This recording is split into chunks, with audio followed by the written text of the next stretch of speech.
In today's video, I'm going to teach you how to deactivate your Robinhood account on the website. Whether you've decided to move your investments elsewhere, take a break from trading, or simply want to close your account for personal reasons, I'll walk you through the entire process step by step.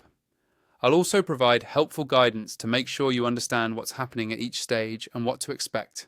So let's get started. First, you'll want to begin by logging into your Robinhood account through the official website. Make sure you're entering your credentials securely and double check that you're on Robinhood's official site to protect your information. If you have two-factor authentication enabled, go ahead and complete that step as well. Once you're logged in, look towards the top right corner of the page. Here, you'll find the account icon.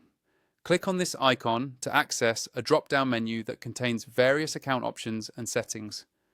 Take a moment to ensure you're clicking the correct icon, as sometimes websites may shift their layouts.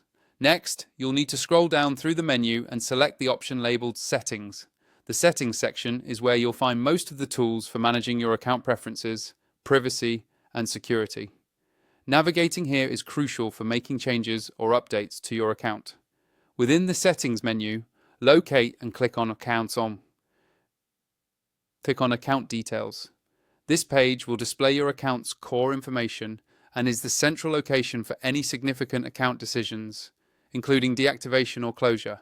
Now that you're in the Account Details sales section, look for the button or link titled Deactivate Your Account.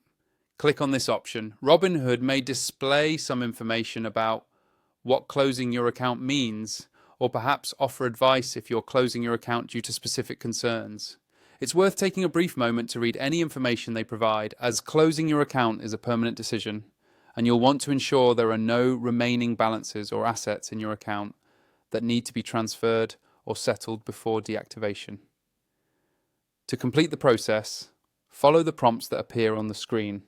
Robinhood will typically ask you to confirm that you indeed wish to deactivate your account. They may also request additional details, such as your primary reason for closing, or any feedback you'd like to provide. Fill out any required fields honestly and proceed through the confirmation steps. It's important to follow these prompts carefully to avoid any incomplete actions or delays in closing your account. Once you've finished, you should receive a final confirmation indicating that your Robinhood account has been deactivated.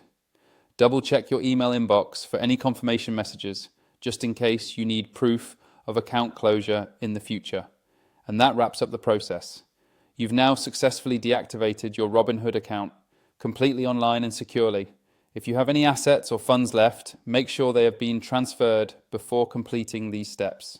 Thank you for watching, and I hope this guide has made the process clear and straightforward for you.